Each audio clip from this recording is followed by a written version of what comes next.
Alors, nous allons voir comment afficher des écrans d'introduction, de fin, de défaite, de victoire à notre jeu. Donc, ce qui est important, c'est que ces écrans-là vont être déjà définis dans notre HTML. Donc, par exemple, on a une section introduction, on va avoir une section victoire, une section défaite. Là, pour l'instant, j'ai juste mis un message, mais on pourrait avoir une image, on pourrait avoir des boutons, on pourrait avoir un score, on pourrait avoir tout ce qui nous intéresse. Donc, ces éléments-là vont être cachés à la base. Donc, par exemple, on avait vu que on pouvait leur donner une classe. Moi, je l'appelle invisible, mais vous pourriez l'appeler comme vous voulez.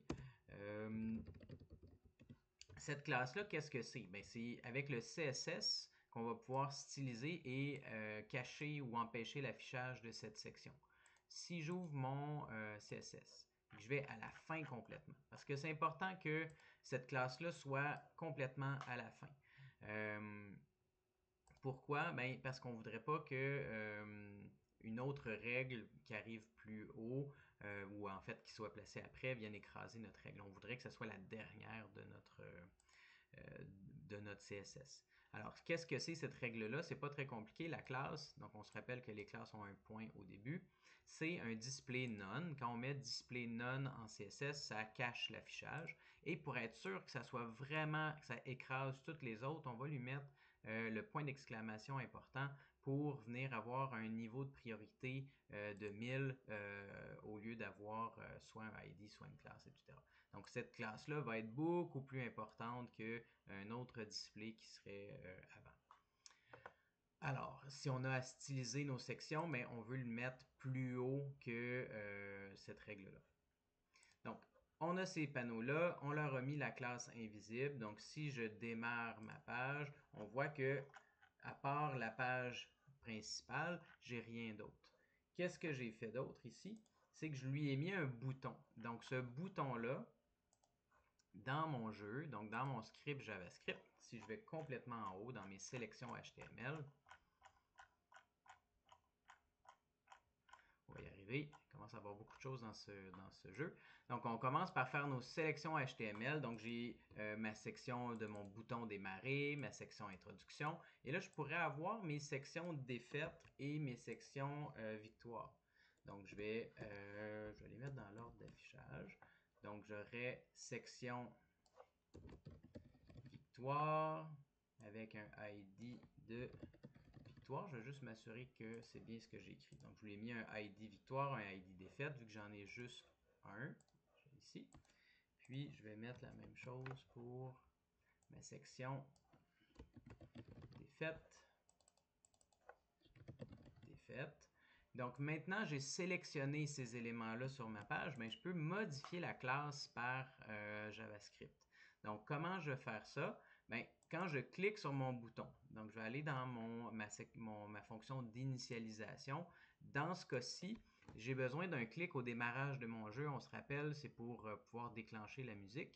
Puis, donc, une fois que ça c'est fait, j'appelle ma fonction démarrer jeu. Donc, démarrer jeu, qu'est-ce qu'il y a? Ben, je cache ma section d'introduction avec classlist.add où je lui ajoute la classe invisible.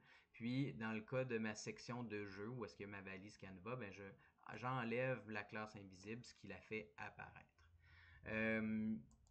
Donc, si j'ai besoin de faire apparaître ma section de victoire, puis cacher mon écran de jeu, ben, je pourrais aller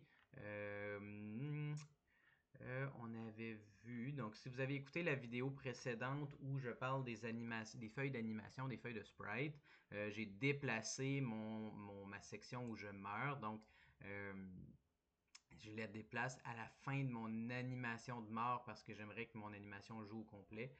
Mais si vous avez écouté la première vidéo de la série, ben, vous pouvez trouver l'endroit là où j'indique, au lieu d'avoir un alerte vous avez perdu, ben, ce que je pourrais faire, c'est, bon, si j'étais gentil, je ferais une fonction juste pour ça.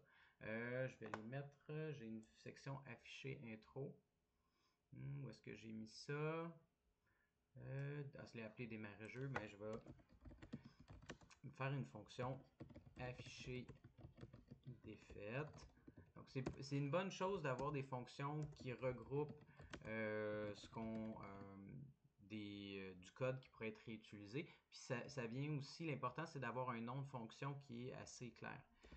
Afficher victoire. Donc, en faisant ça ici, donc j'ai mes deux fonctions. Ben, dans ma fonction défaite, qu'est-ce que j'aimerais? Ben, j'aurais ma section de jeu. J'aimerais la cacher. Donc, je vais aller utiliser class list pour atteindre toutes les classes de cette section-là. Voilà. Puis, j'aimerais lui ajouter la classe invisible pour cacher. Donc, on se rappelle que invisible, quand on utilise class list, pardon, on n'a pas besoin de mettre le point parce qu'on parle déjà de classe. Donc là, je cache ma section de jeu et j'aimerais afficher ma section défaite. .classlist.remove invisible. Puis je ferai la même chose pour ma section de victoire. Donc je cache ma section de jeu et là cette fois-ci, ça ne serait pas défaite, ça serait victoire que je fais apparaître. Autre chose qu'on peut faire, c'est de dire, ben, j'aimerais attendre 5 secondes, 3 secondes et redémarrer la page web. Donc, j'aimerais réinitialiser mon jeu. Donc, ce que je peux faire, c'est avoir une fonction spéciale pour ça. Redémarrer la page. Puis, on va avoir window.location.reload. Donc, window, on parle, c'est le navigateur. Location, c'est l'URL qui est associée à notre navigateur. Puis, on peut recharger la page avec cette fonction-là. Donc, en faisant ça, ben, je peux appeler cette fonction-là avec un délai, par exemple, de 3 secondes. Pour faire exécuter une fonction avec un délai, on va utiliser setTimeout. Je lui donne le nom de ma fonction sans les parenthèses et je donne le délai en millisecondes. Donc 3000, c'est 3000 millisecondes, donc 3 secondes. Donc après 3 secondes, je vais exécuter ça. Même chose ici. Donc maintenant que j'ai mes deux fonctions qui sont prêtes, je peux les utiliser à plein d'endroits dans mon jeu. Donc quand j'ai affiché ma défaite, donc quand je meurs, je vais redescendre à mon animation de personnage. Donc, au lieu d'avoir un alerte qui n'est pas très joli, on va juste afficher la défaite. Puis, j'avais aussi un autre endroit, mais là, ça va dépendre du contexte de votre jeu. Par exemple, moi, je pense que quand dans mes collisions, si j'ai éliminé tous mes ennemis, donc je vais aller dans ma collision entre les projectiles et les ennemis.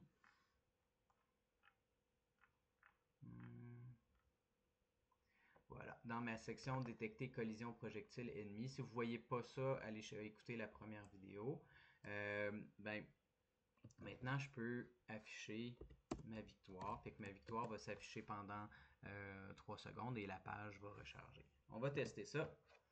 Donc, je vais aller voir maintenant. Donc, j'arrive ici. Maintenant, si je me fais attaquer par un ennemi, hop, échec. Puis là, après 3 secondes, la page a redémarré. Maintenant, si j'élimine tous mes ennemis, ben maintenant j'ai un message de victoire. Il y a plein de façons de faire ça. Là, je recharge la page automatiquement, mais je pourrais mettre un bouton sur mon menu de victoire, mon menu de défaite, pour que l'utilisateur ait le temps de lire. On pourrait mettre le nombre de scores. On pourrait mettre un message personnalisé si, par exemple, on avait 10 questions, c'est un quiz, puis on avait 10 questions, l'utilisateur en a répondu moins de 5, on pourrait mettre un message personnalisé, puis un message différent si l'utilisateur a réussi 6, 7, 8 questions, etc., etc. Ça va dépendre du contexte de votre jeu, puis voilà. Donc, c'est tout pour afficher des panneaux d'introduction et de fin à votre vidéo.